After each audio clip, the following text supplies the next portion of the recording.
hal-hal seperti ini yang sudah dibangun sejak dini ya. Jadi saya bertanding dengan 90% orang yang lebih tua daripada saya, ya kan? Dan ini pembangunan mental yang sudah dilakukan di lapak-lapak pasar ini sangat berguna, otomatis supaya mental saya baja gitu. Jadi orang mau ngomong apa, ya kan? Yang penting saya fokus di caturnya. Lapak yang paling diingat Iren ketika mental dan teknik ditempa di mana lapak?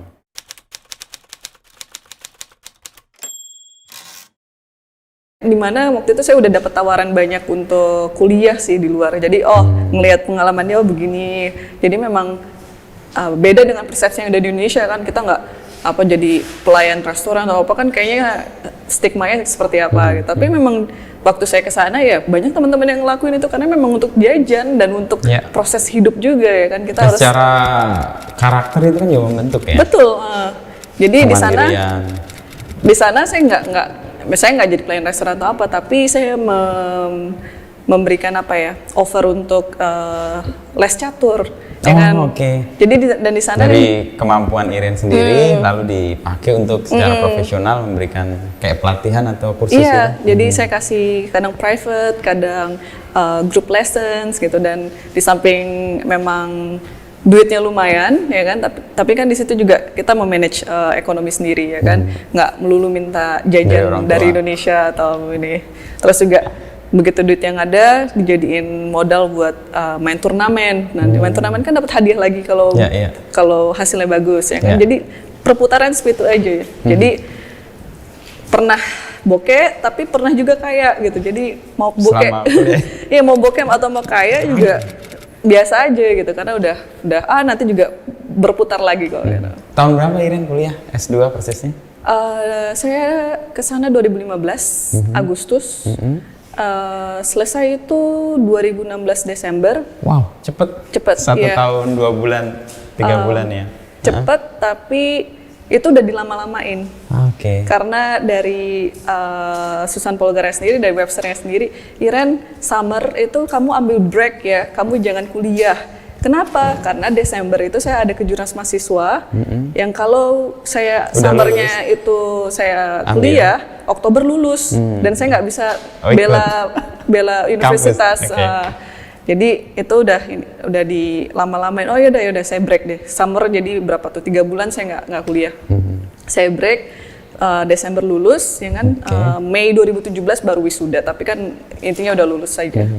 Mengambil kuliah S2 hubungan internasional kaitannya dengan catur apa nih? Kaitannya dengan catur sih banyak kan. Karena kan kita kalau dari kecil saya suka politik. Memang dari kecil saya suka politik. Dan saya ngelihat wawasan-wawasan internasional itu perlu banget, dan apa yang saya lihat dari TV itu saya tidak terstruktur di otak saya. Istilahnya saya nggak tahu teori-teorinya apa ya kan, tapi dengan masuk ke HI ya kan saya bisa ngeliat jadi kan kita ada istilahnya proses decision making ya kan, kayak proses decision making pejabat atau mereka yang jadi bisa gitu, policy makernya ya kan, kenapa mereka mengambil keputusan itu atau policy itu ya kan, gini loh ada teorinya gini gitu, terus jadi ngerti. Jadi sekarang kalau misalkan ada misalkan policy making yang dibentuk kayak di Indonesia atau di luar, setidaknya saya bisa analisa sendiri gitu. Tapi memang nggak pernah saya umbar ke publik dulu. Ini hanya ke opini pribadi itu. Minat kecil ya yang kemudian dirawat ketika ada kesempatan untuk kuliah HI, dan itu memberikan kayak pendasaran atas ilmu-ilmu utamanya ya. Saya minat di situ. Saya ada minat di situ walaupun nggak tahu kapan bisa dipakainya. Tapi yang jelas karena kan waktu di sana saya juga belajar catur, turnamen catur juga gitu. Jadi memang memilih jurusan yang paling saya minati gitu. Jadi biar nggak gimana sih, senang aja. Waktu penyelesaiannya juga pasti lebih menyenangkan, lebih enjoy, kan? Lebih enjoy gitu. Dulu kan Iren tahun 2016 ya kuliah atau 2015 ya. Sebelumnya kan banyak tawaran tuh kuliah di mana-mana. Kenapa milih Amerika dan Webster dan HI? Dari dulu memang lebih banyak tawaran di Amerika, jadi banyak universitas-universitas yang memang udah nawarin. Cuma begitu saya pilih program caturnya yang bagus bagaimana, dan edukasinya sendiri bagaimana, dan jurusannya apa gitu. Jadi banyak, salah satunya ada technical university, nah itu kan ke jurusan-jurusan yang nggak saya minati gitu. Terus ada kalau universitas yang saya pilih, Webster University, kebetulan ada program HI, nah itu, dan kebetulan program caturnya, karena kita punya satu chess club sendiri yang di kampus itu. Di kampus itu, dan diketuai oleh Susan Polgar. Susan Polgar itu jadi mantan juara dunia wanita. Yes, jadi high profile sekali di chess, dan dia adalah kakak dari Judith Polgar. Judith Polgar itu kalau sampai sekarang itu, kalau kayak legend ya itu ya. Legend banget, dan rekor dia tuh belum ada yang mecahin sama sekali untuk wanita. Dia yang pertama kali, dan sampai sekarang belum ada yang mecahin lagi. Jadi dia satu-satunya wanita yang pernah masuk ke top 10 cowok dunia. Jadi bangsa Kasparov lagi main itu, Anand, kalau Mas Wisnu tahu itu dia satu gengnya istilahnya. Jadi emang top banget. Top di bidang catur waktu itu ya. Tapi perjalanan Iren akhirnya menemukan catur itu bagaimana awalnya? Saya lihat kan, kalau saya baca ya, Iren waktu kecil gitu ya, dididik lalu diajak orang tua untuk ke Kebayoran ya waktu itu ya, untuk berlatih atau bertanding. Bisa cerita nggak sampai akhirnya, oh ini bidang yang harus saya geluti, dan sampai sekarang bisa menjadi bagian hidup yang menyenangkan juga buat Iren? Awalnya itu dari papa kan ya. Papa kebetulan mantan atlet tenis meja nasional. Tenis meja justru agak lain ya, tenis meja. Iya. Tapi dari sisi atletnya kali ya. Sisi atletnya ya. Jadi papa juga ingin saya dan kakak saya, otomatis kan kakak saya ya? Kaisar 2 tahun di atas saya, itu untuk menekuni olahraga di samping kita sekolah atau les-les akademik lainnya ya. Jadi otomatis kita pertama kali dikenalkannya oleh tenis meja, pingpong. Tapi nggak bertahan lama karena karena masih kecil, saya juga kan labil, kemauannya maunya ini maunya itu, pindah-pindah ya kan. Akhirnya begitu tidak menekuni tenis meja, papa mengenalkannya ke olahraga-olahraga lain kayak bulu tangkis, renang seperti itu, atau lari ya kan. Dan saya jago banget lari waktu kecil. Jadi kalau satu sekolah di SD itu, walaupun saya perempuan, saya paling cepet larinya. Ya, jadi untuk lari sprint yang 100 meter itu saya larinya cepet banget. Dan terus akhirnya ke catur karena papa juga hobi catur. Dari hobi papa ya? Hobi, jadi papa tuh sering main ya kan, sering main, dan kebetulan kakak saya dan saya tuh sangat kompetitif. Jadi memang dari kecil, karena kita bedanya cuma 2 tahun kan, pengennya berantem terus. Baik itu berantem fisik yang otomatis saya kalah maupun ya kan? Di bidang-bidang yang atau tadi yang itu, lain. olahraga Makanya atau sekolah. Iya, buku-buku dia ya kan, walaupun 2 tahun di atas saya, kalau saya kelas 1 dia kelas 3, saya kelas 2 dia kelas 4 kan, saya bacain. Dan bagusnya kompetisi kita itu cukup sehat di dalam hal itu, dan terutama begitu papa saya ngajarin kakak saya catur, saya otomatis minta, "Pah, ajarin juga." Karena memang untuk mengalahkan dia. Tapi memang kan nalar anak umur 5 sampai 8 tahun itu perbedaannya, kalau 2 tahun berbeda seperti itu sangat jauh sekali. Kecuali kalau misalkan Mas Wisnu dengan saya, ya kan, nalar kita kurang lebih sama, walaupun beda 10 atau 20 tahun. Iya, kurang lebih sama. Tapi kalau udah anak-anak yang progresi emas di bawah 10 tahun seperti itu, kita beda 6 bulan aja atau 1 tahun, itu beda sekali. Jadi makanya waktu kecil tuh pasti saya istilahnya digebukin terus sama kakak saya. Dan kita selalu bikin home turnamen sendiri internal antara saya, papa saya dan kakak saya. Bertiga. Dan otomatis memang papa ilmunya yang paling tinggi kalau catur kan. Cuma untuk meningkatkan motivasi dan semangat saya, kalau saya kalah sama kakak saya kalah sama papa akan kalah sama saya. Gitu. Jadi poinnya satu semua kan. Nah, itu kan jadi saya bisa istilahnya bragging gitu kan, nyombongkan diri, Mas masih kalah sama papa, tapi saya menang sama papa gitu. Seperti itu. Dan awalnya sukanya sih di situ, tapi memang begitu mulai catur di umur 7 tahun, lalu papa tuh melihat ada talenta di diri saya. Jadi umur 9 tahun itu saya main sirkuit catur nasional. Bulan di sekolah catur ini, tempatnya di Ballroom. Ya. Itu saya bermain di kelompok di bawah 14 tahun. Oke. Jadi umur saya waktu 9 tahun bermain di bawah 14 tahun. Dan saya juara dengan poin yang sangat mutlak. Poin yang sangat mutlak. Dan ini langsung istilahnya itu oleh Pak Eka Putrawirya dan Pak Utut Adianto sendiri dijadikan apa ya, landasan lah. Oh, ini bakat baru Indonesia juga. Dan nggak lama dari situ, 2 tahun setelah itu, di umur 11 tahun saya menjadi atlet termuda di seluruh kontingen di SEA Games Vietnam 2003. Nah, dan dari momen-momen itu Papa menilai bahwa wah ini harus serius ya. Ini harus serius karena bakat itu ada, kita tinggal kerja keras. Karena itu dari Vietnam itu yang dari Vietnam itu dan di umur 11 tahun dan di situ saya sudah disodorkan pertanyaan oleh Papa ya kan, istilahnya kalau kamu mau kerja keras ya kan, otomatis kamu harus berkompetisi, latihan dan yang jelas masa kanak-kanak istilahnya atau masa remaja itu dihilangkan karena memang harus fokus di hal-hal tersebut ya kan. Terus tapi kalau kamu mau sekolah juga nggak masalah, kamu lulus sekarang SD, lulus SMP, nanti SMA, kuliah, kerja seperti orang-orang lain juga nggak masalah ya kan, karena Papa tahu kamu pintar, kamu bisa apa namanya mengatasi itu semua, betul. Terus jadi pilihan sebenarnya bebas ya? Pilihan bebas, cuma memang orang tua mengarahkan ya kan ke catur karena memang ada bakat besar di situ. Iya, sayang sekali kalau misalkan nggak diurus ya kan. Dan akhirnya saya mikir waktu itu saya ingin sekali melihat salju. Oh, sederhana itu. Anak umur 11 tahun ya kan, angan-angannya tuh gampang, naik pesawat ke Eropa, melihat salju, main-main dengan salju. Angan-angannya itu gampang banget, terlebih waktu itu kan banyak sekali juga pecatur-pecatur agak senior di atas saya, contohnya Susanto Megaranto ya kan, Taufik Halay, dan mereka walaupun hanya beda berapa 5-6 tahun di atas saya ya kan, mereka sudah dulu dicatur dan dari kecil mereka juga sudah bermain di kejuaraan-kejuaraan dunia seperti ini yang di luar negeri, terutama di Eropa, dan itu bisa istilahnya bisa menjadi inspirasi untuk saya sendiri. Dan juga saya pernah bertandang ke rumahnya Pak Utut Adianto juga waktu masih kecil, bahkan main kelinci sama anaknya ya kan, kita masih kecil, sama-sama masih kecil. Waktu itu kita datang karena kakak saya, kita diundang makan oleh Pak Utut, terus bikin apa buat kakak saya motivasi. Saya belum main ke catur dan dari hal itu semua kan saya ngeliat rumahnya, saya ngeliat pialanya, medalinya. Wow, iya, itu kagum ya.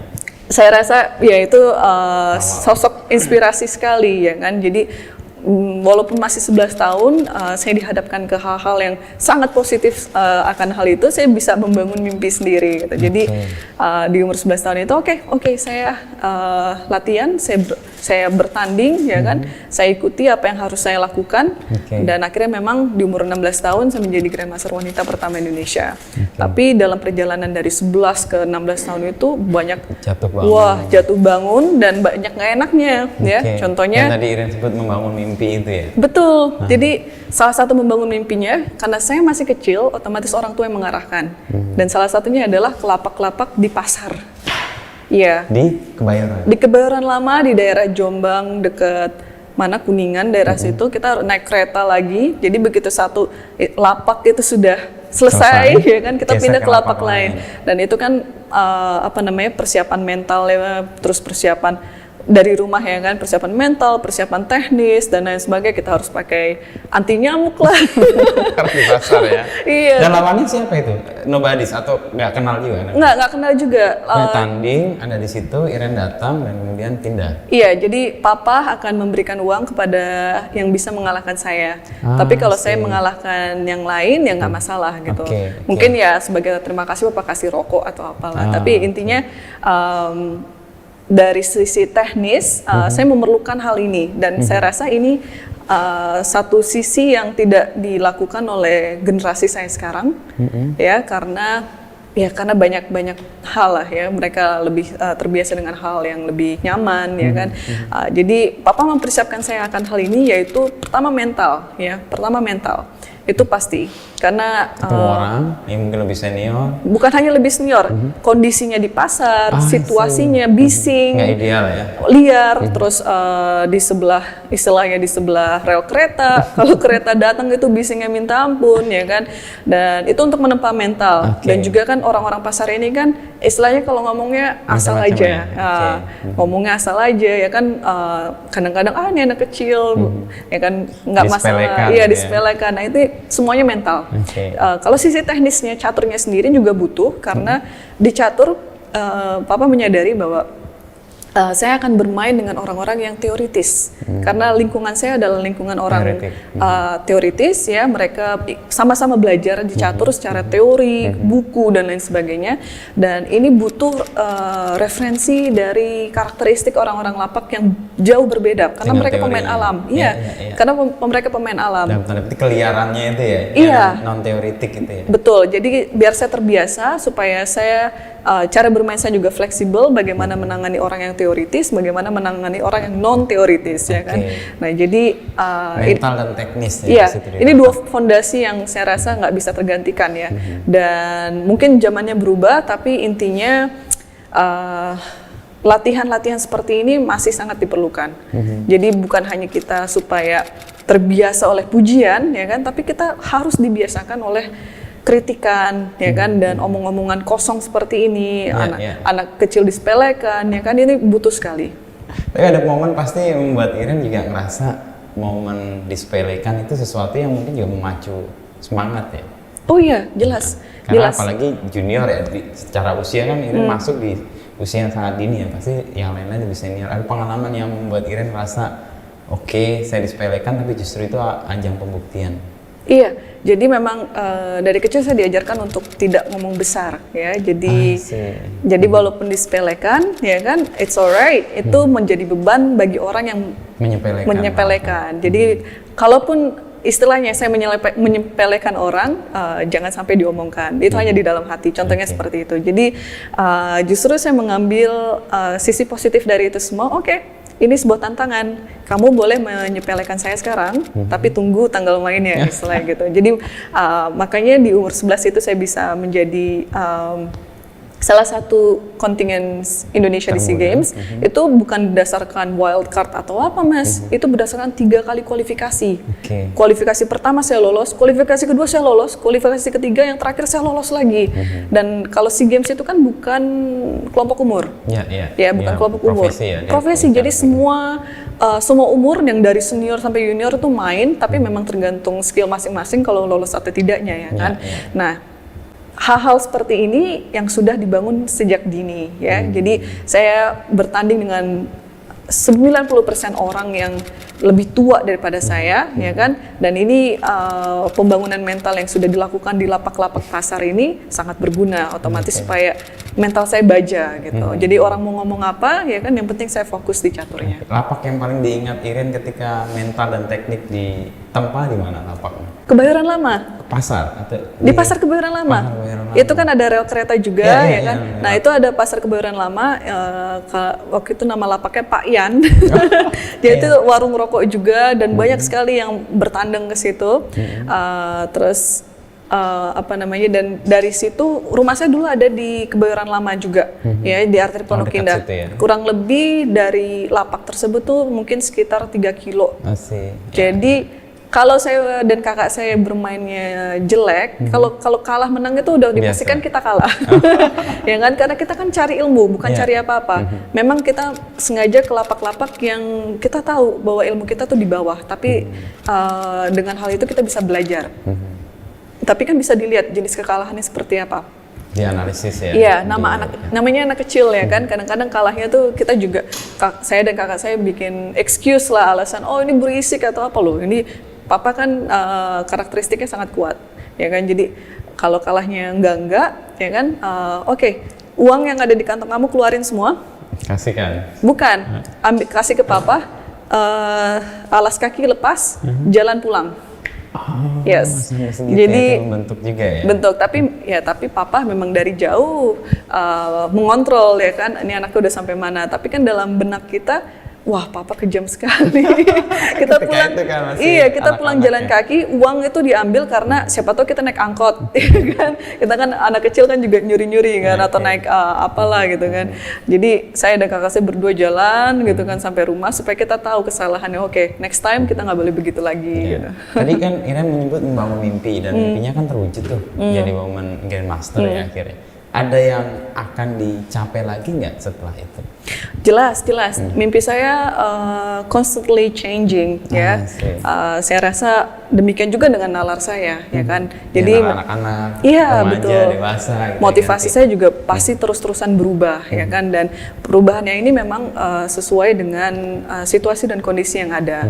Apa yang saya bisa capai, yang awalnya tidak objektif menjadi objektif sekarang, ya kan. Itu akan saya coba capai. Contohnya sekarang setelah saya menjadi Women Grandmaster Indonesia di umur 16 tahun di tahun 2008, setelah itu saya mempunyai mimpi untuk menjadi Grandmaster di pria. Maka dari itu saya langsung bermain lebih banyak sekarang di pria ya, di open istilahnya dengan pecatur-pecatur pria dari manapun. Tidak mempedulikan gender ya, berarti itu. Iya, dan kalau dalam hal ini memang agak susah, banyak yang tanya kan, Kak Iren, kok pecatur pria dan pecatur wanita gelarnya dibedakan? Adanya evolusi biologi kita, baik otak pria dan otak wanita yang tidak sinkron. Contohnya seperti ini, gigi geraham kita yang paling belakang dalam 20 tahun lagi nggak akan ada bukan 20 tahun lagi, dalam masa yang akan datang, saya lupa waktu itu saya baca researchnya, itu tidak akan tumbuh karena tidak diperlukan lagi sekarang. Orang-orang sudah tidak memerlukan gigi itu, padahal di zaman purba itu sangat dibutuhkan untuk makan daging-dagingan, ya kan. Demikian juga otak manusia, baik wanita dan pria. Otak pria jauh berevolusi lebih tinggi karena sejak dari dulu wanita hanya di dapur, ya kan? Wanita hanya di dapur. Ini masuk ke dalam evolusi otak loh, ya kan? Dan baik itu di Indonesia maupun di luar negeri, ya kan, banyak wanita yang tidak sekolah, malah tidak diperbolehkan untuk sekolah, ya kan? Dan kita mengejarnya ini susah, mengejarnya susah. Jadi kenapa sekarang istilahnya otak wanita ini kurang lebih terwired untuk catur daripada otak laki-laki. Karena peran-peran yang tadi dibedakan itu ya. Iya, itu membentuk otak yang berbeda juga. Oh, jelas. Itu kan masuk ke DNA wanita dan pria yang berbeda gitu. Jadi dan itu saya baca di buku Sapiens, Yuval Noah Harari. Ya, jadi walaupun tidak ngomong tentang catur ya kan, tapi kita udah bisa ngeliat evolusi inilah ya kan yang membentuk itu. Dan saya sekarang punya istilahnya sisi sainsnya ya kan. Kalau dulu saya hanya ngomong tentang kodrat atau apa karena saya belum tahu dan masih kecil juga ya kan. Sekarang sains ternyata begitu dan saya mengamini ya kan.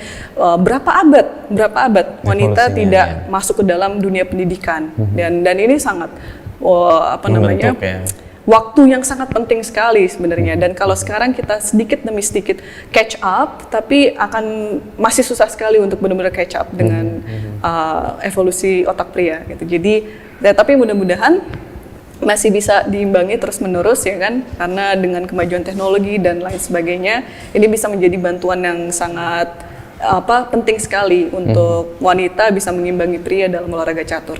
Dan itu tahapan untuk masuk ke dominasi laki-laki sudah sampai tahap apa sekarang? Tahapnya sudah sedikit lagi. Jadi kalau berapa poin, 70-an atau itu saya baca. Iya, jadi kalau di catur itu untuk mendapatkan suatu gelar itu dibutuhkan norma dan rating ya. Jadi seperti saya Women Grandmaster, tapi untuk ratingnya beda-beda. Ada yang Women Grandmaster yang ratingnya 2.200, ada yang 2.300, ada yang 2.400. Jadi itu bisa kita kelihatan kekuatannya dari mana, dari rating. Walaupun gelarnya mungkin sama. Demikian juga Grandmaster pria yang minimum adalah 2.500. Dan sekarang rating saya adalah 2.413. Ya, jadi saya butuh sekitar 70-an lagi ya untuk mendapat 2.500. Tapi di samping itu saya perlu norma. Jadi norma ini harus kita dapatkan 3 kali di 3 turnamen yang berbeda dan otomatis harus turnamen internasional. Dan dalam masa pandemi tidak ada turnamen internasional yang on the board gitu ya langsung. Jadi hanya virtual dan turnamen virtual atau online itu tidak dimasukkan ke dalam rating ataupun gelar. Jadi rumit nggak masuk ke dominasi laki-laki yang Iren sendiri mau masuki itu?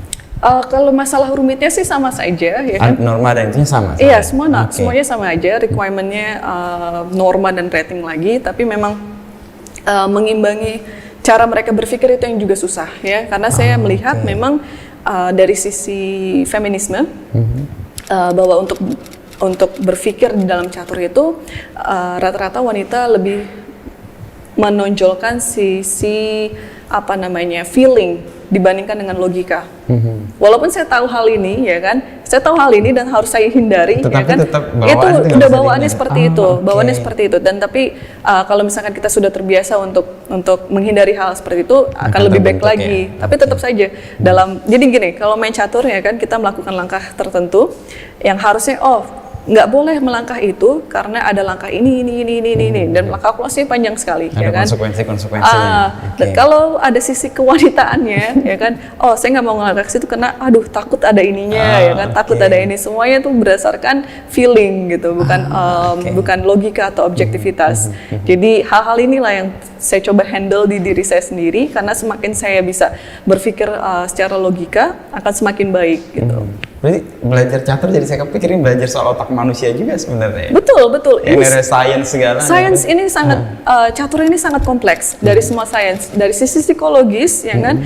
Saya sudah di catur kurang lebih 20 tahun 20 tahun lebih, bukan kurang lebih. 22 tahun ya, kalau lihat dari 7 tahun betul. Dan sekarang kira 29. Iya, 22 tahun. Nah, ini otomatis saya masuk ke sekolah psikologi yang tidak formal. Ya, selama karena 22 tahun iya, itu. karena saya berhadapan dengan banyak orang yang otomatis saya harus baca body language-nya, ya kan, cara dia istilahnya melihat saya, cara dia melihat papan, cara dia berpikir apa yang terjadi, ya kan. Jadi itu gesture juga diperhatikan, dihitung juga ya. Jadi itu membawa saya ke dalam dunia kehidupan, bagaimana menilai orang tertentu juga dari cara bicara, dari cara ini kelihatannya nggak nyaman, ya kan, dari begitulah. Menatapnya, dari duduknya. Ini sedang bohong, ya kan. Ini saya melihat itu ya. Kurang lebih gitu. Kan ada ciri-ciri tertentu, ya kan. Dan di catur kan kita berusaha untuk poker face. Jadi kalau Mas Wisnu ngeliat saya main catur, itu pasti saya nggak seperti ini yang ketawa, yang pasti ini. akan jaga betul kalau kita ya, karena dibaca ya. Jadi sesama pemain catur kan pasti membaca masing-masing, ya kan. Apakah ini lagi berpikir dia terdesak, ya kan, atau lagi unggul, ya kan. Ekspresinya bisa beda-beda. Jadi makin profesional seseorang makin datar. Jadi kalaupun kita posisinya kalah, ya kan, kita diem aja gitu kan, karena di catur itu ada segala kemungkinan, bisa aja dalam beberapa langkah semua posisinya terbalik, ya kan. Dan ini yang juga diajarkan di hidup, ya kan. Jadi kalau mau kita lagi susah, lagi senang, ya kan, kita bersyukur aja, kita nggak boleh berlebihan sedih, nggak boleh berlebihan senang, karena poros roda hidup kan berputar. Ya, Iren tadi menyebut itu juga kan, ketika kuliah itu kan, saat bokeh, saat ada penghasilan yang lumayan gitu. Tapi yang saya pelajari tadi ada di catur itu kan, Iren melihat nggak ada yang proses instan sebenarnya, dan prosesnya yang panjang banget itu, dan semua didasari pada sesuatu yang sains, yang didasari pada kejujuran lah. Kalau kamu melakukan sesuatu dengan baik, hasilnya akan membawa kamu pada titik di mana kamu meraih itu. Betul. Iya, jadi memang selalu fokus dengan proses, jangan fokus pada hasil, ya. Karena kalau fokus pada hasil, bisa kecewanya tuh nanti akan berlebihan. Kita akan menyalahkan diri sendiri atau menyalahkan orang-orang sekitar, ya kan, bahwa saya sudah latihan tapi saya masih gagal, ya kan. Itu karena fokus akan hasil. Tapi kalau kita fokus akan proses, kita akan puas. Hasil hari ini, ya kan, hasil latihan hari ini lebih baik daripada kemarin, dan akan terus begitu, ya kan. Sampai hari H kita bertanding, kita kalah, kita masih flashback ke proses kita. Nggak masalah, ini salah satu proses. Mungkin yang terjadi adalah waktu kita gagal, hal itu belum kita pelajari. Ya kan? Karena dengan kegagalan itu jadi belajar. Dan nanti pada saatnya kita akan ketemu poin di mana semua persiapan kita ketemu dengan keberuntungan. Karena kan kesuksesan itu di mana persiapan ketemu dengan keberuntungan. Kita nggak boleh mengesampingkan keberuntungan. Itu ada juga faktor itu. Ada juga. Itu pasti ada. Tapi upaya keras kita yang terus-menerus juga menentukan ketemunya tadi ya. Betul. Di mana tadi Iren menyebut apa? pertemuan antara keberuntungan dan persiapan. Iya. Oke.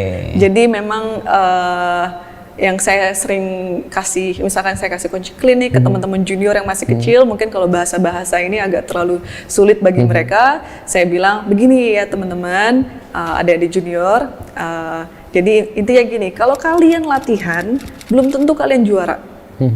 Tapi pikir, kalau kalian nggak latihan, otomatis nggak akan juara gitu, iya, betul, ya kan? Latihan aja nggak akan menjamin kita juara, ya kan? Makanya dari situ kalian harus latihan terus, ya.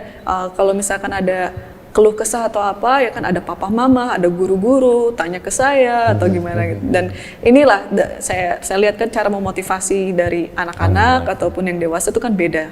Cara bahasanya beda, pendekatannya juga beda gitu. Kalau melatih ketenangan dan kesabaran Iren sendiri untuk sampai pada akhirnya ya udah ketemu nih mimpinya terwujud itu. Bagaimana menata itu? Atau terlatih seperti apa?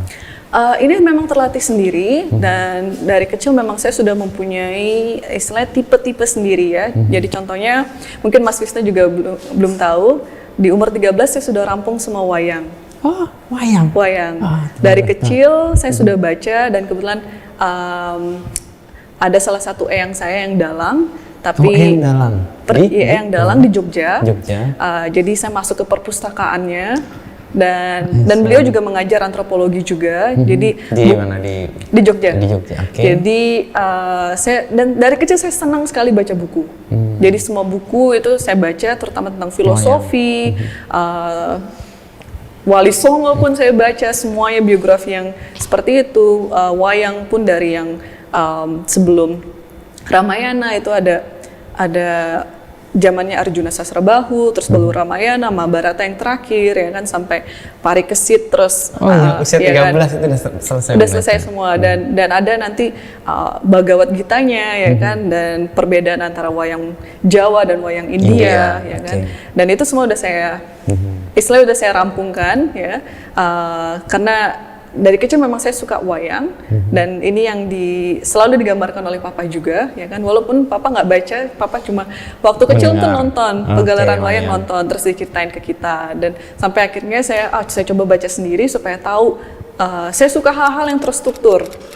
Jadi bukan hanya cerita ini 1, 2, 3 gitu aja, tapi kalau saya baca dari runutan dari awalnya, dapat strukturnya. Oh begini loh, ini anaknya ini anaknya ini gitu. Dan saya suka sekali ngeliat. Ini menstruktur sendiri. Iya, saya suka lihat silsilah-silsilahnya. Oh ini anaknya ini begini-gini. Oh masuknya ke sini. Dan kalau silsilah wayang Jawa kan, Mas, susah. Satu orang istrinya berapa? Iya kan? Nah, terus nama-namanya ya kan, contohnya kalau Puntodewo itu sama dengan Yudhistira ya kan. Seperti itu. Werkudara Bima ya kan. Terus di wayang Jawa kan kita tidak ada Punakawan. Di wayang India tidak ada Punakawan. Di Jawa ada. Terus ya seperti itu. Nah, hal-hal seperti ini ya kan, dan saya juga sering baca mitologi Yunani, terus peradaban tentang Mesir kuno ya kan, dan sampai sekarang pun saya bacakan kalau misalkan bukunya banyak yang terbit ya kan. Nah, hal-hal ini kenapa saya baca? Karena saya ingin sekali terus menginspirasi diri lewat hal-hal ini ya kan. Memang inspirasinya dari mana sih, Ran? Banyak sekali. Wayang mengajarkan kita adanya orang jahat, orang baik, dan karma yang baik selalu menang. Istilahnya seperti itu. Dan bagaimana tokoh-tokoh ini ya kan berbakti kepada orang-orang yang lebih tua dan selalu mengedepankan dharma ya kan. Dan kalau hal itu bisa ditanamkan dari kecil, nah itu kan sudah bisa menjadi karakteristik pembawaan kita kalau kita sudah dewasa. Jadi hal-hal seperti itulah. Terus kalau dari sisi mitologi Yunani atau peradaban Mesir kuno atau suku-suku Inka di Meksiko itu hanya lebih, saya suka sejarah. Iya, saya suka sejarah. Bagaimana sih dunia ini kan masing-masing punya budaya masing-masing. Persis. Itu kenapa kayak ada ininya lesson learn dari peradaban itu. Betul. Saya sangat bangga menjadi orang Indonesia, tapi saya juga ingin membuka wawasan saya bahwa banyak sekali histori-histori yang membentuk dunia ini dari berbagai belahan dunia yang lain gitu. Selain soal tadi wayang, Iren menyebut karma baik akan selalu menang gitu. Itu kan kayak keyakinan yang membuat orang tekun melakukan sesuatu sampai kapanpun ya. Betul. Itu karakter yang terbentuk di Iren juga karena itu. Salah satunya. Jadi memang kadang-kadang contohnya seperti apa yang terjadi belakangan ini ya kan, agak sulit untuk saya untuk benar-benar speak up karena ini dunia yang sudah beda sekali dibandingkan misalkan kalau 10 tahun yang lalu ya kan, mungkin saya nggak akan berpikir 2 kali untuk speak up, untuk ngomong ya kan, karena beda lah. Sekarang kita ngomong sedikit aja itu orang-orang akan mencari kesalahan-kesalahan. Jadi kalau misalkan konteksnya 100%, 80% kita ngomongnya bagus, ya kan, mereka akan fokus ke 20% yang dimana kita tidak ngomong bagus. Jadi itulah dunia kita yang harus kita embrace sekarang kan, memang nggak bisa kita lalu gitu begitu saja. Jadi memang untuk sekarang ini saya orang yang cukup hati-hati, tapi sekarang harus ekstra hati-hati lagi karena harus ekstra hati-hati ya, karena hal ini udah nggak bisa kita hindari ya kan, dan bagaimana kita mengadjust diri sendiri ke perubahan ini. Ketenangan ini juga tercermin dalam aktivitas Iren ya di catur itu ya, dan ketenangan itu pula yang kemudian membawa Iren ke pengalaman-pengalaman di kehidupan yang non catur kan. Kalau saya lihat di media sosial atau di mana kelihatan tenang sekali, itu apa resepnya? Kelihatan tenang sekali apa resepnya? Ya kan menghadapi situasi yang terakhir lah, kalau kita ngomong soal yang heboh itu Dewa Kipas dan semua orang netizen menjadi kayak apa ya, kayak menekan dengan segala macam emosinya, bisa tetap tenang dalam situasi kayak gitu tuh gimana? Iya, pertama saya dikuatkan oleh Tuhan ya. Saya cukup religius dan dalam hati saya menyuarakan apa yang saya pikir benar dan saya tidak perlu takut walaupun memang badai itu pasti ada ya. Saya berkali-kali dalam hati saya banyak ayat-ayat Alkitab yang menguatkan saya dan juga banyak filosofi-filosofi tertentu. Kalau yang modern sekarang saya sering baca Paulo Coelho. Barusan semalam itu saya ada satu kutipan dari dia bilang badai itu datang bukan hanya untuk mengganggu kamu ya kan, tapi itu bisa untuk clear your path, membersihkan jalan kamu gitu. Jadi bagaimana kita melihat suatu masalah ya kan, jangan hanya dari satu sisi. Jangan negatifnya aja. Jangan negatifnya aja, tapi dari dua sisi. Kalau di kitab suci ya kan, kita harus seperti Raja Wali. Raja Wali itu kalau ada badai ya kan, dia nggak akan dengan bodohnya menerobos badai itu, tapi dia akan terbang lebih tinggi lagi untuk menghindari badai supaya tetap sampai ke tujuannya. Nah, jadi hal-hal seperti itu ya kan mengingatkan saya bahwa hal seperti ini ya, hal-hal yang buruk, badai-badai seperti ini pasti terjadi. Inilah kehidupan. Kita nggak bisa menghindari, ya kan? Tapi bagaimana kita menyikapinya itu yang terpenting. Sama dengan catur, sepertinya ini sudah menjadi sudah mendarah daging di diri saya, ya kan? Di catur itu misalkan kita bermain 9 babak. Karena di catur itu jarang sekali turnamen sistem gugur atau KO. Jadi di catur itu kita namanya sistem Swiss 9 babak atau lebih. Nah itu jadi panjang ya? Panjang, kita akumulasi. Jadi kalau misalkan kita kalah di babak kedua pun, kita masih bisa ke babak-babak lain dan kita nanti akan akumulasikan. Nah, permasalahannya adalah kalau kita kalah di babak-babak tertentu dan besok kita harus bermain babak yang baru. Ya kan? Nah ini harus bagaimana kita merenew diri sendiri, memperbaharui diri sendiri kan, supaya kita nggak ingat, nggak kebawa. Nah itu catur mengajarkan saya bertahun-tahun seperti ini supaya apa yang sudah selesai ya kan, ya sudah kita fokus ke babak yang baru, dan nanti kalau pertandingan ini semuanya sudah selesai baru kita analisa apa yang terjadi di kekalahan tersebut. Begitu. Tapi intinya adalah, dan banyak orang-orang terdekat saya bilang, termasuk Pak Eka Putra sendiri, ya, salah satu mentor saya, Pak Kristianus Lim, bahkan Pak Utut Adianto, kalau saya kalah, saya akan cepat kembali untuk comeback-nya. Ya kan? Nggak berlarut-larut di drama kalahnya. Betul. Jadi kita harus lihat sisi positif dan nggak ada untungnya juga, ya kan? Kita berlarut-larut di kekalahan tersebut, ya kan? Nggak akan ada sisi positifnya untuk dibawa ke pertandingan yang selanjutnya. Jadi apa yang terjadi sudah, ya kan? Kita lihat dari situ apa yang harus dilakukan. Gitu. Ini dalam hidup kan penting banget kayak gitu tuh. Jadi betul. Kalau kita menghadapi sesuatu, ya nggak selalu kita berhasil gitu ya. Tapi kalau kita sibuk dengan kegagalan di masa lalu, kita nggak akan bisa menatap masa depan juga. Iya. Catur mengajarkan itu juga Betul. ternyata ya. Dan harus kita sadari ya kan bahwa memang akan ada badai. Okay. Itu yang perlu kita persiapkan di diri kita, di mental kita. Iya, jadi nggak semuanya manis. Catur itu persis dengan hidup, nggak semuanya manis ya kan. Kadang-kadang kita harus bersusah-susah dahulu ya kan. Catur mengajarkan berpikir dulu sebelum kita ngomong atau sebelum kita bertindak ya kan. Dan itu yang sudah lagi-lagi mendarah daging di diri saya. Makanya saya bilang tadi saya udah hati-hati loh, tapi namanya tetap netizen ya kan, kita harus ekstra hati-hati lagi. Lalu catur juga mengajarkan kita untuk mempunyai visi ke depan, apa yang harus dilakukan. Kita kayak membangun mimpi tadi itu ya. Kita kan istilahnya seorang manajer ya kan, di belakang buah catur itu kita manajer ya kan, membawahi beberapa buah-buah tersebut yang cara jalannya beda, karakteristiknya beda, tapi harus sinkron seperti itu. Nah, makanya banyak yang bilang kan seorang pecatur itu cocok jadi pemimpin karena kita mengorganize sebuah organisasinya tuh bagus sekali, dan kita juga cocok jadi perencana, planner gitu. Dan karena dari semua sisinya kita bisa ambil. Dan tadi berpikir terstruktur tadi tuh ya. Betul. Yang Iren juga dari wayang tadi menemukan si ini hubungannya dengan si ini karakternya ini, dia punya relasi ini gitu. Itu yang saya sukai karena mungkin di catur adalah yang paling penting adalah pattern recognition ya. Pattern recognition. Ya. Jadi saya satu orang berbeda dengan orang lain. Tapi alangkah baiknya kalau kita sudah melihat diri kita sendiri, bagaimana cara belajar yang tercepat, yang terbaik untuk diri kita. Kalau bagi saya sudah menyadari bahwa saya sangat bagus di pattern recognition. Jadi pola-pola tertentu itu saya bisa langsung dapat.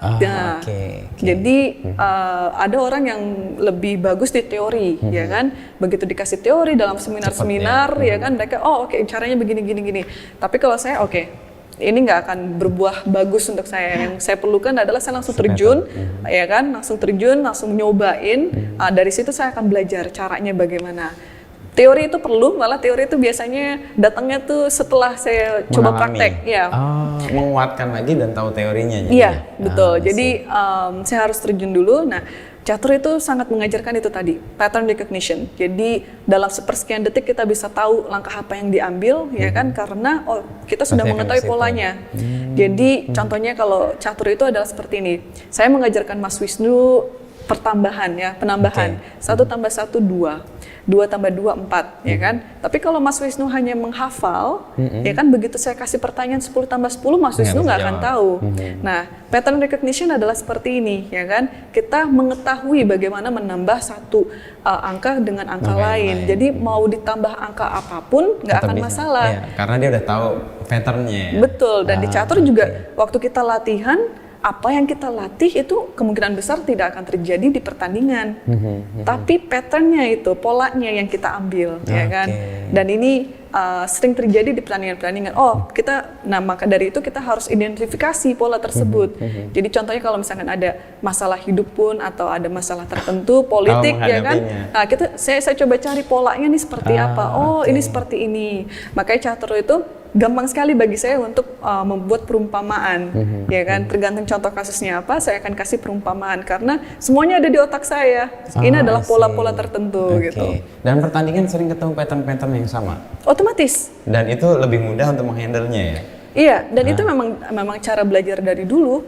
Dari sebelum saya lahir pun orang-orang pasti dengan pattern tersebut. Dan di catur kan banyak ide-ide tipikal, ya kan? Kenapa disebut tipikal? Karena ide-ide tersebut sering muncul. Walaupun bangunan persisnya pionnya nggak di sini, beda-beda, semuanya beda-beda. Iya, jadi itu yang kita latih setiap hari, yaitu untuk memperluas wawasan kita akan pola-pola ini. Karena nggak akan selesai.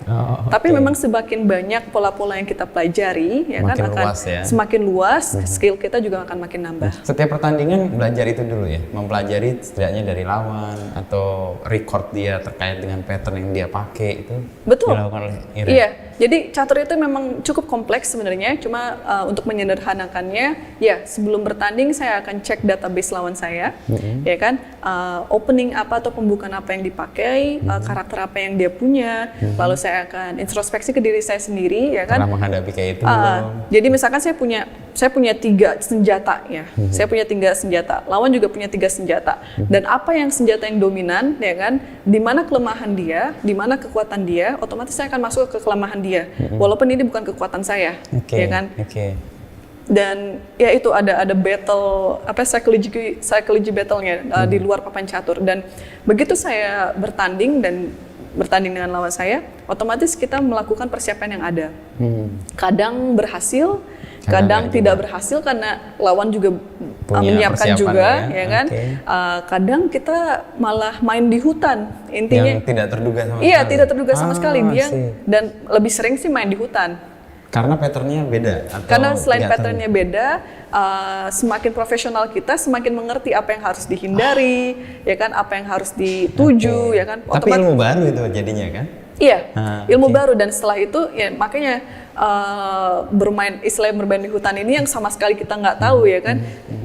Dia prepare ke variasi A, saya prepare ke variasi B, kita malah main di variasi C, ya kan? Karena ya itu tadi sama-sama, ayo kita giring ke sini nggak mau, kita giring ke sini nggak mau juga. Akhirnya ke Medan yang sama sekali nggak? Akhirnya ya udah, oke, kita ke Medan yang sama sekali kita dua-duanya nggak tahu, kita battle di situ. Nah. Kalau untuk pertandingan terakhir yang dengan Dewa Kipas yang rame itu, Iren merasa di hutan belantara atau patternnya udah tahu? Patternnya udah tahu. Karena makanya Iren tenang banget itu ya? Selain tenang, saya biasanya memang selalu tenang seperti itu, dan memang dalam pertandingan itu lebih ke psikologi sih ya. Kalau dari teknis memang saya sudah yakin saya akan menang. Karena lihat tadi ya pattern karena sama saya saya melihat data ya. Jadi data itu saya bedah sendiri. Saya buat statistiknya, ya kan. Apa yang harus dilakukan, opening apa yang lawan saya lakukan, dan itu saya sudah tahu sebelum bermain. Dan biasanya untuk karakter pemain dengan level Pak Dadang, ya kan. Openingnya nggak akan macam-macam, ya kan? Kita sudah bisa prediksi ya, melalui pengalaman saya sebelumnya. Jadi memang apa yang terjadi di pertandingan kemarin itu memang sesuai dengan persiapan saya. Baik dari pembukaannya maupun dari itu tadi sendiri pola-polanya. Tapi memang nggak 100% ya kan. Yang jelas saya bisa sedikit banyak memprediksi apa yang akan terjadi. Dan prediksinya terbukti ya. Betul. Dengan tadi membaca data, lihat statistik, preparation sebelum pertandingan itu sangat penting ternyata ya. Sangat penting. Secara teknis catur ini sangat scientific sekali, ya kan. Itu sebelum bertanding, ya kan. Belum lagi kalau kita latihan sehari-hari, di mana kita meriset langkah-langkah. Jadi kita harus membuat comparison ya, perbandingan langkah. Kenapa langkah ini kurang bagus? Kenapa justru langkah ini yang bagus, ya kan? Dan ada pembandingannya. Ada perbandingannya. Jadi contohnya kita bisa tahu orang itu baik karena kita sudah punya referensi orang yang jahat itu seperti apa, ya kan? Tapi kita nggak tahu ya orang itu baik kalau kita nggak punya referensi yang lain, ya kan? Nah di catur pun seperti itu, kita tahu langkah ini bagus, tapi kita harus cari teman-temannya, ya kan?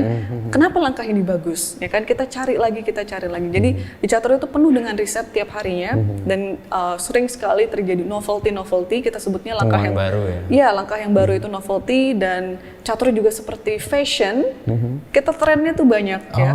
Dan berubah seiring perkembangan teori yang ada dan hasil hasil grandmaster elite gitu. Jadi mungkin sekarang lagi trennya contohnya pembukaan London System, ya kan. Tapi sebelumnya Sisler Nadov yang lagi tren, dan orang-orang akan memainkan tren ini, iya. Dan itu membuat kita terpaksa harus up to date. Ya, kita harus up to date. Kalau enggak, kalau kita ketinggalan berita istilahnya, ya kan, lawan bermain variasi itu dan kita nggak tahu, paham, udah habis sudah. Itu pentingnya latihan yang panjang itu ya, hampir setiap hari ya. Iya. Kan kalau Iren menyebutkan bahkan di negara-negara yang sedang mengembangkan catur itu sampai 10 jam per hari ya untuk mereka berlatih ya. Iya, kalau ini memang diperlukan berjam-jam tiap hari ya, karena riset itu perlu, dan kalau khususnya untuk negara-negara maju, otomatis olahraganya akan maju ya. Untuk saat ini memang kalau catur untuk di Indonesia kita lebih maju daripada dekade-dekade sebelumnya, ya kan? Tapi selalu ada ruang untuk lebih maju lagi, ya. Jadi contohnya mungkin kita bisa dimasukkan ke Asian Games, ya kan? Betul. Asian Games yang lalu, walaupun Indonesia jadi tuan rumah, kita tidak masuk ke dalamnya. Padahal untuk secara Asia Tenggara kita juara umum terus untuk caturnya, ya. Untuk caturnya. Jadi mungkin hal-hal tersebut bisa lebih diperhatikan, ya kan. Terus mungkin dari pemerintah bisa mengarahkan BUMN tertentu untuk jadi sponsor catur, ya kan. Jadi banyak sekali harapan yang saya punya untuk teknisnya secara catur untuk saya pribadi dan teknis catur secara umumnya, karena ini adalah dunia saya. Saya istilahnya punya kewajiban moral juga untuk memajukan olahraga ini, karena saya yakin waktu saya di caturnya hanya beberapa tahun lagi, ya kan. Yang kita fokuskan sekarang adalah generasi penerus, pembinaan. Bukan hanya di catur, ya kan. Generasi penerus ini memang dibutuhkan sekali di semua lini kehidupan, baik itu di pendidikan, ya kan, kementerian, ya kan. Kita butuh penerus-penerus yang lebih bagus daripada seniornya. Ini catur kan sekarang populer banget nih. Ya, ada di Netflix, ada serial tentang itu. Lalu kemarin kita di mengharu biru netizen itu karena Dewa Kipas. Iren melihat ini sesuatu yang bagaimana? Baik, buruk, mengembirakan, punya potensi, punya peluang? Iya. Apa yang lalu biarkan yang berlalu, walaupun kita mulainya dari hal-hal yang cukup negatif saya rasa ya, tapi apa yang sudah terjadi ya sudah, kita fokus dengan apa yang bisa kita promosikan, ya, apa yang kita bisa majukan dari situ. Jadi mungkin hype yang ada di catur ini memang harus dimanfaatkan. Momentum ini nggak akan terjadi lagi, ya kan. Dan ini saya rasa catur sudah ada di titik popularitasnya selama eksistensinya, saya yakin, ya. Jadi untuk mengulangnya lagi saya nggak tahu bisa apa enggak, kemungkinan tidak bisa, ya, karena momentumnya nggak mungkin lagi, ya. Nah, maka itu saya pribadi lebih memanfaatkan ini untuk hal-hal promosi, yaitu supaya istilahnya menggait sponsor-sponsor ini untuk catur, ya kan. Jadi catur ini sangat sedikit sekali sponsornya, sedikit sekali, bisa dihitung dengan jari. Padahal potensi-potensi yang kita punya ini sangat tinggi dan banyak sekali yang belum dieksplor, ya, dari pembibitan di daerah-daerah, ya kan. Terus juga mungkin dari turnamen-turnamen yang bertaraf internasional kita sangat kurang dibandingkan olahraga-olahraga lain yang menerima banyak APBD atau bahkan APBN, ya, yang saya rasa prestasinya jauh di bawah catur. Iya. Kalau saya masih agak bingung sebenarnya kalau catur itu berlatih itu ngapain aja sih? Berjam-jam itu? Apa ketemu bidak dan mengatur sendiri gerakan lawan dengan orang yang lebih jago atau gimana berlatih itu? Berlatihnya jadi gini, catur ini ada 3 fase, ya. Pembukaan, babak tengah, dan babak akhir. Dan masing-masing fase ini ada tekniknya masing-masing. Ada prinsipnya masing-masing, ya. Ada pemahamannya masing-masing, dan ada tema masing-masing juga yang kita perlu pahami, ya. Dan pola-pola inilah yang terus kita gali dan kita gali lagi, karena catur ini sama sekali nggak habis.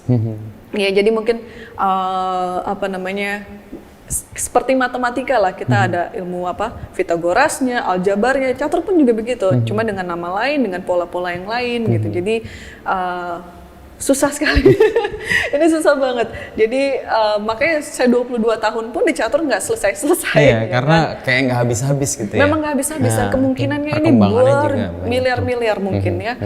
Bermiliar-miliar sekali perkembangannya. Jadi ya itulah yang terus kita bangun di diri kita sendiri untuk ketekunan ini, ya. Konsistensi ini sangat perlu sekali. Yang terasa banget dari itu adalah ketekunan dan konsistensi untuk mendapatkan sesuatu yang belum tentu juga ada hasilnya, gitu. Betul. Tapi kalau nggak ada hasilnya, kita nggak melakukan persiapan, itu memang pasti. Tapi kalau melakukan sesuatu nanti ketemu dengan tadi Iren menyebut yang saya ingat tadi, kesuksesan adalah persiapan dan ketemu keberuntungan. Betul. Nah, dalam hidup Iren berapa besar keberuntungan itu?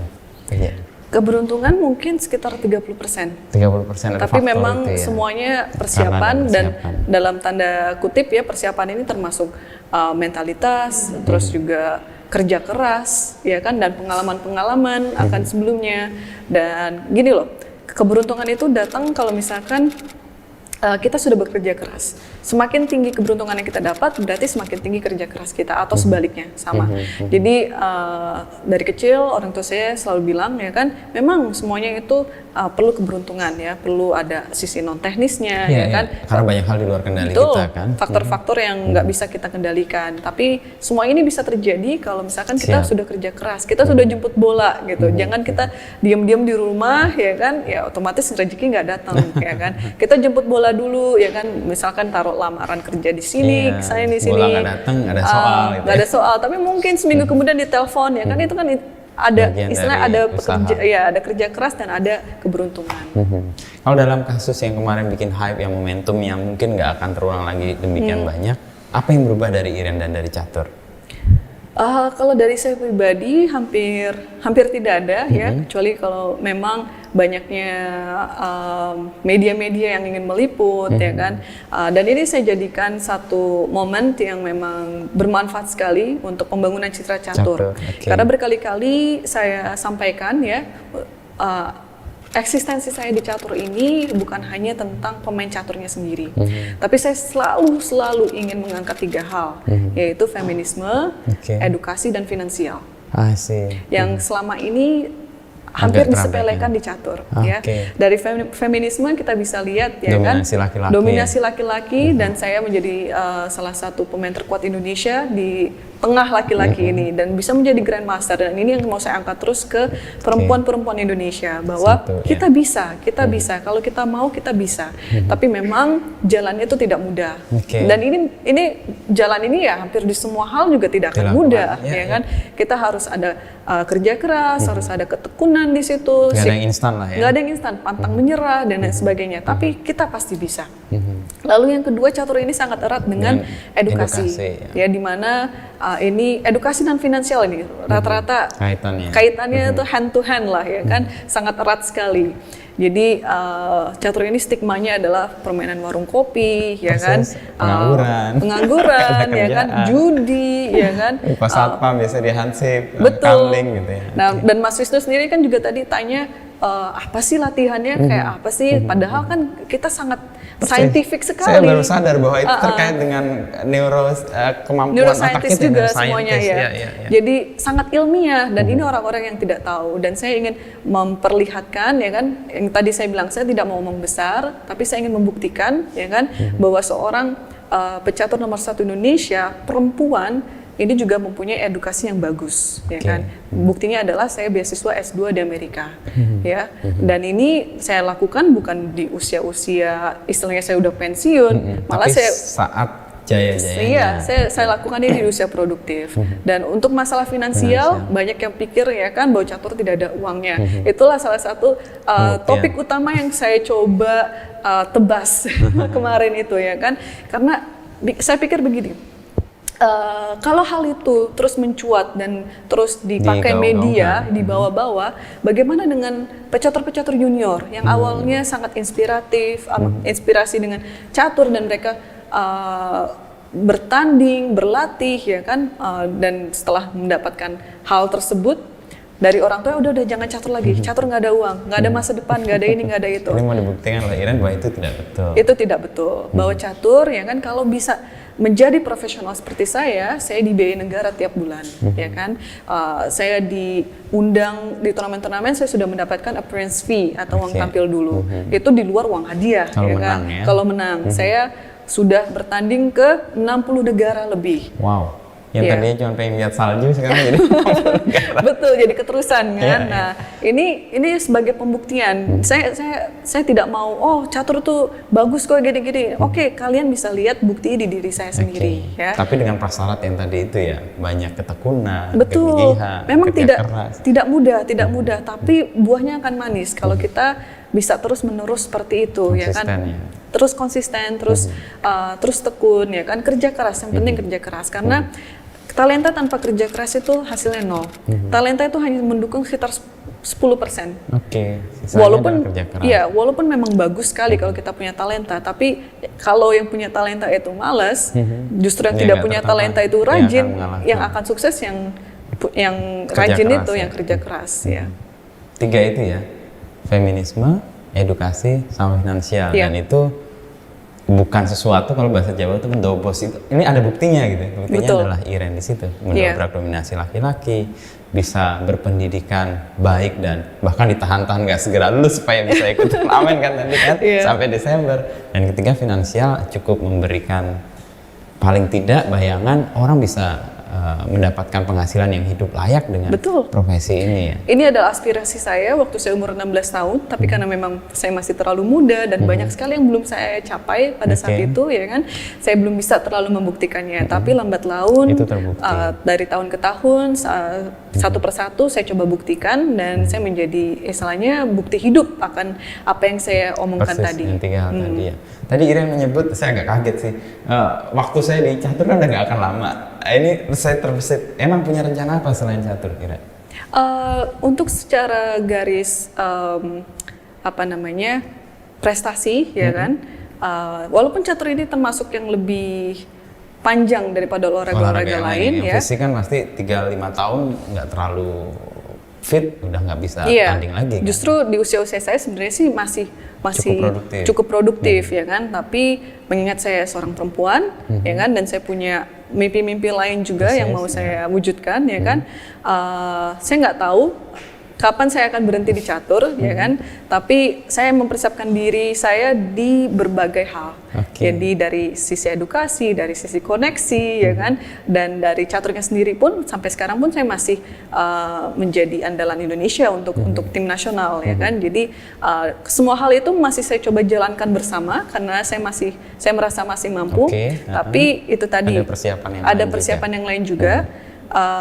Dan secara statistik juga untuk pecatur-pecatur wanita ya, hampir tidak ada yang sampai di usia 40.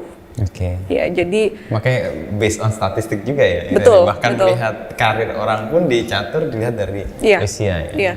Kalau laki-laki mungkin bisa agak lebih panjang, tapi kalau untuk perempuan sendiri pun, contoh Jujutsu Pogar yang terbaik pun itu pun 30-an atau 40, saya lupa waktu itu dia retire-nya. Jadi dari hal-hal seperti itu bisa dilihat ya kan, bahwa memang secara produktivitas untuk pecatur wanita memang tidak lebih panjang daripada laki-laki. Jadi bagaimana kita memanfaatkan efisiensi waktu yang ada untuk hal lain yang bisa jauh lebih bermanfaat bagi kita. Tadi Iren menyebut sejak kecil senang politik. Apa juga membayangkan ke depan melihat politik itu sesuatu yang menarik, karena kan di situ ada taktik, di situ ada strategi, di situ ada persiapan, lalu di situ ada pattern yang bisa dibaca. Hal yang diwujudkan. Kalau saya dari kecil melihat politik, cukup menarik karena memang dari kecil saya bergelut dengan dunia politik. Jadi jangan disangka olahraga itu tidak ada politiknya.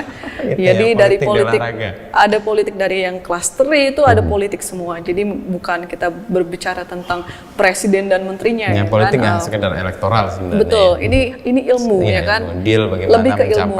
Sesuatu. Dan saya di HI biar semuanya lebih terstruktur ya kan, dan lebih mengerti apa maksudnya dan lain sebagainya, penjelasan di balik keputusan-keputusan yang ada ya kan. Kalau untuk dari politik Indonesianya sendiri sih jujur saya sudah banyak tawaran untuk masuk partai. Iya, dan ini terutama sudah bertahun-tahun yang lalu, terutama begitu saya kembali ke Indonesia dari Amerika setelah saya lulus kuliah di sana. Tapi memang saya masih fokus untuk saya rasa Indonesia masih lebih membutuhkan saya sebagai pecatur, sebagai atlet nasionalnya, karena ini menjadi prestasi yang tidak bisa digantikan oleh politikus lainnya, ya kan? Jadi kalau di luar negeri, Mas Wisnu, lagu Indonesia Raya itu hanya bisa dikumandangkan dalam beberapa hal saja. Pertama, kalau kita lagi di kedutaan-kedutaan di Indonesia, kedutaan Indonesia di luar negeri, kita 17-an otomatis ada Indonesia Raya. Kedua adalah panggung olahraga.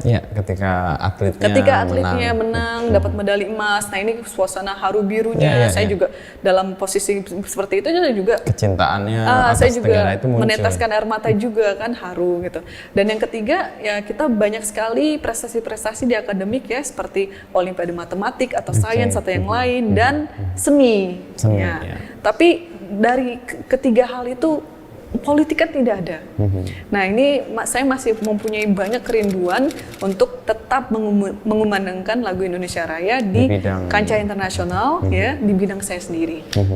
Itu yang membuat Iren ya mempersiapkan tapi mau fokus di apa yang sudah dan sedang memberi manfaat untuk Iren sendiri, yaitu di catur itu. Betul. Ya. Jadi kalau kita berkarya itu memang tidak melulu dengan satu hal, ya kan? Tapi memang kita harus fokus apa yang bisa kita berikan secara efisien dan optimum, ya kan? Di bidang yang ditekuni. Ya. Ada relasi Iren dengan orang-orang yang sudah dikalahkan atau dalam pertandingan kalah terjalin dengan baik atau? Iya, semuanya hanya di atas papan, ya. Semuanya hanya di atas papan. Jadi begitu kita keluar dari tempat tanding, ya semuanya baik-baik saja. Itu hanya di atas papan kok. Jadi inilah yang harus terus dibedakan kan antara bertanding saya di atas papan dengan kehidupan lainnya. Karena di kehidupan lainnya saya hanya manusia biasa kok. Dan saya melakukan apa yang di atas papan itu ya berdasarkan persiapan yang ada. Dan setelah dari situ evaluasi. Jadi 3 siklus ini tidak bisa dipisahkan kan, persiapan, bertanding, evaluasi, dan itu harus terus-terusan dilakukan oleh seorang atlet. Persiapan, tanding, evaluasi, persiapan, tanding, evaluasi, terus-terusan itu bagian dari pembelajaran juga ya, setiap latihan itu juga ya. Setiap latihan dan juga setiap kasus-kasus mungkin yang saya hadapi ya kan, kita mempersiapkan hal terlebih dahulu, terus kita evakuasinya ya kan, dan setelah itu kita analisa, kita evaluasi apa yang harus dilakukan supaya lebih baik lagi ke depannya. Relasi dengan Pak Dadang terjalin atau masih, atau sudah nggak ada relasi lagi? Saya rasa baik-baik saja ya. Gitu. Terakhir kita bertemu di beberapa talk show nggak ada masalah ya. Jadi memang hanya para netizen lah yang mengompor-ngompori, karena saya sendiri kan tidak ada sangkut pautnya dengan Pak Dadang ya kan. Saya bicara ke media itu tentang kejanggalan kredibilitas akun Dewa Kipas, yang mungkin ya kan, saya sudah berkali katakan kita tidak tahu orang dibaliknya siapa, dan apapun komen yang saya buat itu tentang akun tersebut, dan otomatis ya kan para netizen ini mengaitkannya dengan Pak Dadang, ya kan, saya dan lain sebagainya. Jadi memang perlu adanya jadi sebelum saya membangun opini pribadi, ya kan, apalagi opini pribadi yang saya keluarkan melalui statement-statement, itu kan harus ada riset sendiri. Catur ini kan mengajarkan untuk itu, ya kan. Saya harus riset, saya harus lihat beberapa sisinya supaya tahu keutuhan ceritanya bagaimana.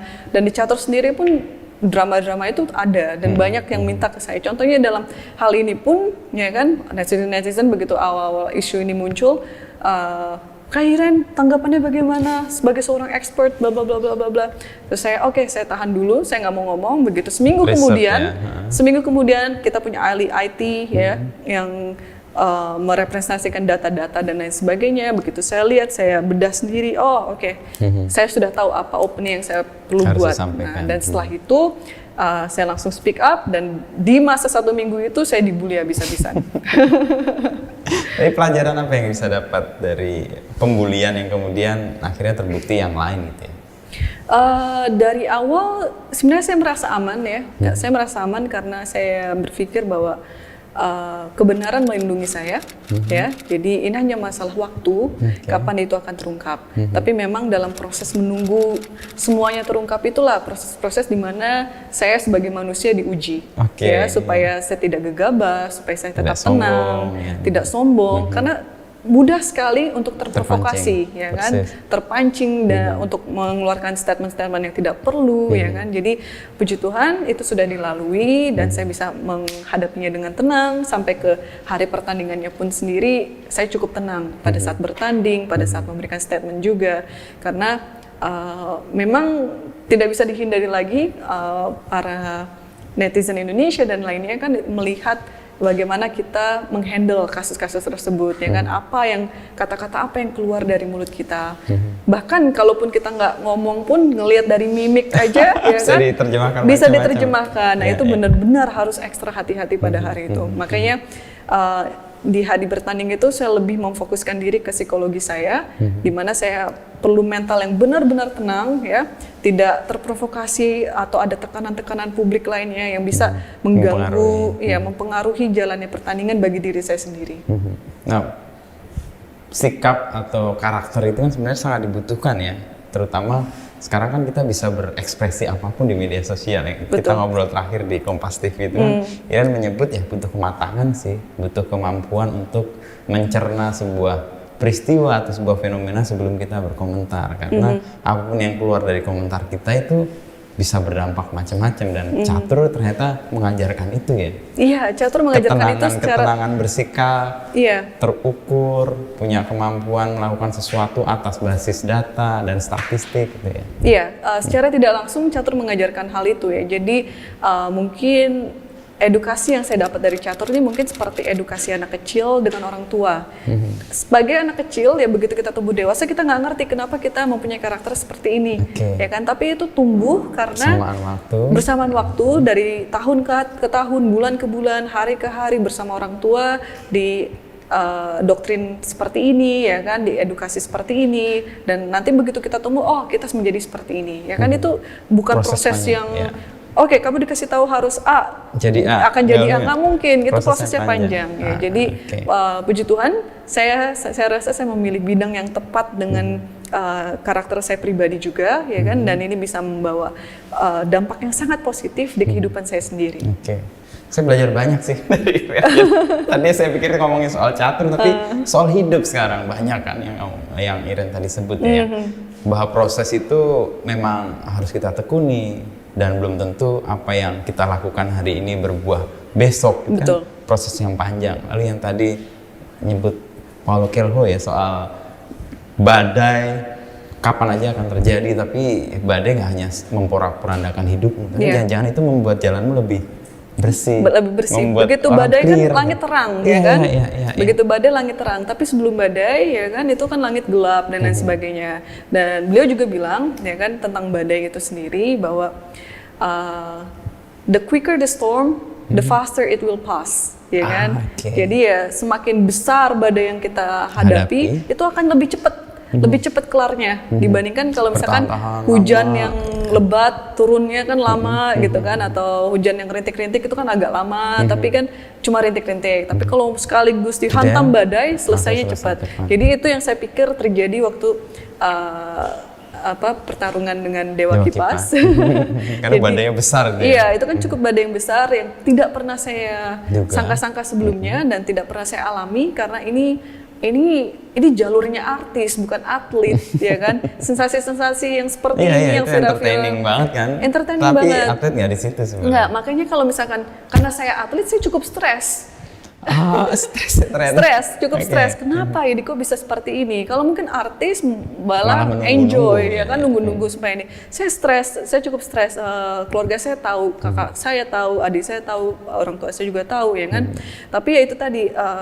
Saya coba terus berdoa, saya coba dekatkan diri, ya kan, dan melihat semuanya dari sisi yang positif. Apa yang harus saya ambil, sikap apa yang harus saya ambil pada saat itu, bukan hal-hal yang gegabah atau bahkan waktu itu semua percampuran, ada stres, ada marah, ya kan, tapi juga memaklumi sikap-sikap netizen yang tidak tahu sisi yang saya ketahui, ya kan. Nah, jadi itu semua campur jadi satu, akhirnya selesai, ya kan. Saya Iren buat langkah-langkah terukur. Iya, semua langkah terukur dan semua langkah sudah dipikirkan seperti catur juga, ya kan. Jadi dan pada hari H terbukti. Itu langsung 180 derajat, Mas.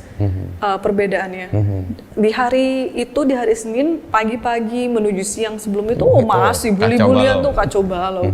Bully-bulian itu masih, tapi begitu selesai 1 menit setelah itu udah langsung berubahnya, udah salam 3-0 atau apa, ya kan, seperti hal-hal gitu. Jadi yang Mas Wisnu juga sempat bilang waktu itu dalam diskusi kan, bahwa netizen Indonesia tuh moody, ya kan, bisa moodnya tuh dibawa tergantung alur cerita yang ada, ya kan. Jadi mudah sekali jatuh cinta dan sekaligus membenci pada saat bersamaan, tergantung siapa yang drive atau siapa yang mengajak untuk melakukan itu. Iya.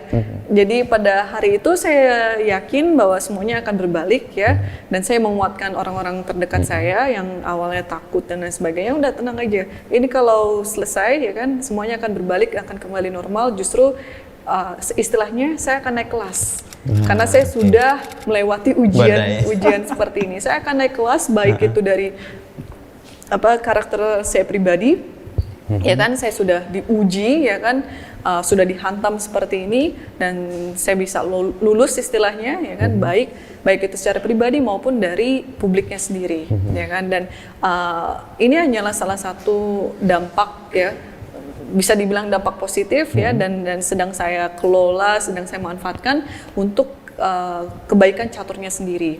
Karena saya juga punya aspirasi, ya kan, bahwa saya ingin memajukan olahraga ini dari diri saya pribadi, ya kan, dan juga dari semua kalangan. Kalau saya bisa menggait kalangan-kalangan tertentu luas, untuk memperluas catur, untuk membantu catur, baik itu secara finansial maupun support yang lain, ya kan, itu akan sangat bagus sekali. Keyakinan apa yang diteguhkan dengan peristiwa kemarin? Yang terakhir. Kiat-kiat apa? Keyakinan apa yang kemudian diteguhkan dari peristiwa kemarin dengan Dewa Kipas itu? Iya. Kebenaran, ya. Kebenaran. Yang jelas tentang kebenaran, bahwa apa namanya? Bahasanya apa? It's well hidden, tapi setersembunyinya kebenaran itu pasti akan terungkap, ya kan? Memang butuh satu sosok untuk berbicara, ya kan? Tapi inilah yang saya rasa tidak ada atau jarang sekali di politik Indonesia, ya kan, dimana kebenaran itu hampir tertutup dengan idealisme kelompok tertentu, ya kan. Dan ini yang salah satu menjadi pertimbangan saya, entah itu akan masuk ke dunia politik Indonesia atau tidak. Karena untuk hal-hal seperti ini saya cukup idealisme, ya kan. Tapi untuk masuk ke politik Indonesia, saya butuh membengkokkan idealisme saya untuk hal itu, karena otomatis ini tidak akan bagus, ya. Saya melihat banyak sosok-sosok politikus Indonesia yang masuk, tapi akhirnya karena tidak berhasil karena punya idealisme tersendiri, ya. Jadi ini yang masih menjadi pertimbangan dan harapan saya sebenarnya. Mudah-mudahan di mana nanti misalkan saya memutuskan untuk menerjunkan diri ke politik Indonesia, sedikit banyak sudah ada terjadi perubahan yang ke arah lebih baik, ya, di mana sosok-sosok seperti saya atau anak-anak muda lainnya yang mempunyai aspirasi-aspirasi tertentu itu bisa disuarakan dan kita bisa mendapatkan hasilnya. Ya, Iren, thank you, ya. Sama-sama. Ngobrolnya seru banget. Tak pikir soal catur, tapi kita ngomong hidup, ngomong persiapan segala hal, termasuk juga apa yang akan Iren lakukan ke depan. Terima kasih. Yeah. Seru.